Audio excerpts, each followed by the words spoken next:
Kekerasan dalam rumah tangga atau disingkat KDRT pada pasangan muda kini semakin mendapat perhatian publik. Sejumlah laporan mengungkapkan adanya lonjakan kasus KDRT yang melibatkan individu di usia muda. Seharusnya pasangan muda menikmati kebahagiaan dalam pernikahan atau hubungan mereka. Ketegangan dan permasalahan internal yang tidak terselesaikan dalam hubungan justru berujung pada tindakan kekerasan. Kekerasan dalam rumah tangga terbagi menjadi dua jenis, yakni kekerasan verbal atau fisik dan kekerasan nonverbal atau perkataan.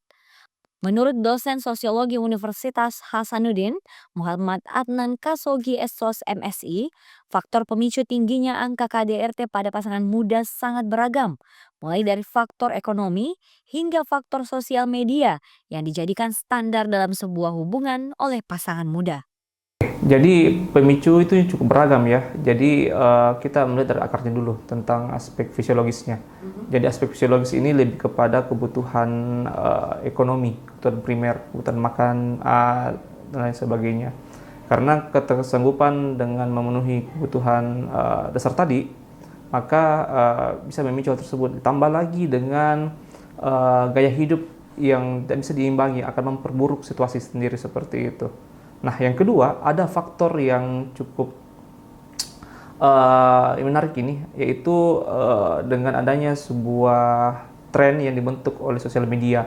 Mungkin para Gen Z mengatakan adalah standar TikTok dan lain sebagainya. Nah, itu memicu juga, seperti tadi yang saya katakan di awal, bahwa itu yang berdampak pada ketidakmampuan dan permintaannya cukup tinggi. Nah, kebutuhan dan kedua adalah ketidakpahaman tentang konsep gender seperti apa. Jadi faktor pemicu juga itu lain tidak bukan karena masih menggunakan metode konvensional tentang standar-standar gender dan dengan tradisional seperti laki-laki, perempuan itu harus begini, laki-laki itu harus begitu yang terjebak dengan skema-skema patriarki. Nah, itu yang memicu juga dampak terhadap suatu hubungan. Meskipun faktor-faktor tersebut dapat memicu KDRT, ada beberapa solusi yang dapat diambil untuk mengatasi permasalahan ini. Adnan menyampaikan, perlu adanya pendidikan pranikah bagi kalangan muda yang akan melangsungkan pernikahan dan dibutuhkan pengetahuan manajemen konflik untuk belajar mengendalikan emosional serta memahami penyebab konfliknya.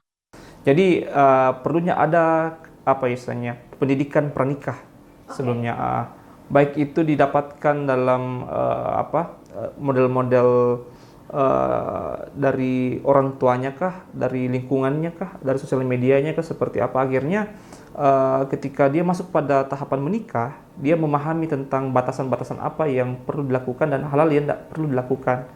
Termasuk tadi saya katakan tadi di awal tentang kesadaran gender. Dalam konsep sosiologinya ya, bahwa dalam rumah tangga itu dibutuhkan dalam manajemen konflik. Butuh pemahaman pengetahuan tentang manajemen konflik seperti apa. Bagaimana kita bisa mengendalikan sebuah emosional, bagaimana kita bisa memahami bahwa pemicu konfliknya apa dan potensi konfliknya seperti apa, bagaimana hegemoninya, bagaimana rekonsolusinya seperti apa dan lain sebagainya. Selain itu, menurutnya ketegasan pemerintah dalam menerapkan hukum dan aturan sangat diperlukan, serta perlunya sosialisasi untuk menekan angka kekerasan dalam rumah tangga pasangan muda. Adnan menambahkan, mencegah KDRT di kalangan pasangan muda bukanlah tugas yang mudah, karena dibutuhkan kerjasama antara pemerintah, masyarakat, keluarga, dan individu itu sendiri untuk menciptakan hubungan yang sehat. Dengan edukasi yang tepat serta kesadaran akan hak asasi manusia, kita dapat mencegah kekerasan dan memastikan hubungan yang penuh kasih sayang dan saling menghormati bagi pasangan muda. Muhammad Syaiful, Zahra Sabita Suceng, Unhas TV.